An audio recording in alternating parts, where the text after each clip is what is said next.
Nicolas Dose, une fois n'est pas coutume, ce matin, on va s'intéresser à un homme. Il s'appelle Emmanuel Faber.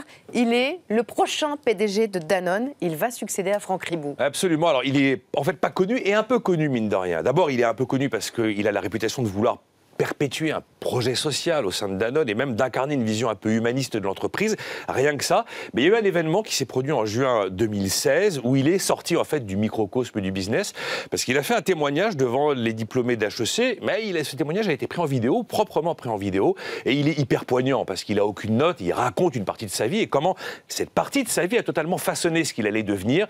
Et en l'occurrence, dans cette vidéo, il raconte le parcours terrifiant jusqu'au décès de son frère cadet qui était atteint de schizophrénie lourde. Vous savez quoi ? On va écouter un morceau.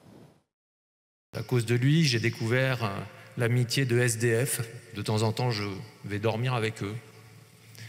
J'ai découvert qu'on pouvait vivre avec très peu de choses et être heureux.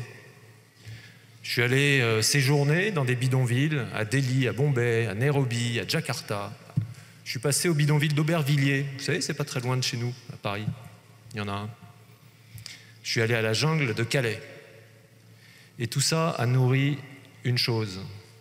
C'est que désormais, après toutes ces décennies de croissance, l'enjeu de l'économie, l'enjeu de la globalisation, c'est la justice sociale. Ce témoignage est incroyable, Nicolas Dose, exceptionnel. On entend rarement ça dans la bouche d'un patron. Patron et humaniste.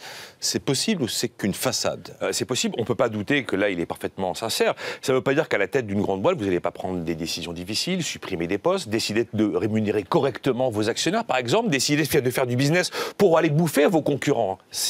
Voilà. Le côté humaniste ne va pas sans un projet social, mais pérenne aussi pour l'entreprise.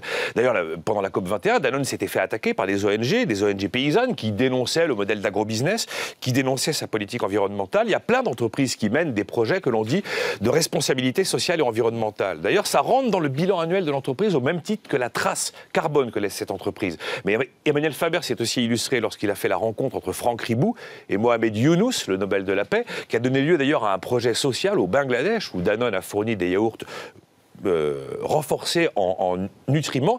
Il a été banquier d'affaires, figurez-vous. Alors, banquier d'affaires, généralement, ça vous colle au basque, mais pendant qu'il était banquier d'affaires, il a rédigé des pamphlets contre la finance mondiale, il a rédigé pas mal d'ouvrages en dénonçant la financiarisation de l'économie, et donc il succède au Riboud. Le père, Antoine, en 1993, défendait la semaine de 32 heures, très naturellement.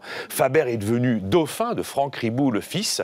Alors, on ne peut pas contester le fait qu'il est animé d'une doctrine sociale du business. Maintenant, il est certain que le moindre faux pas, la moindre contradiction sera scrutée et dénoncée.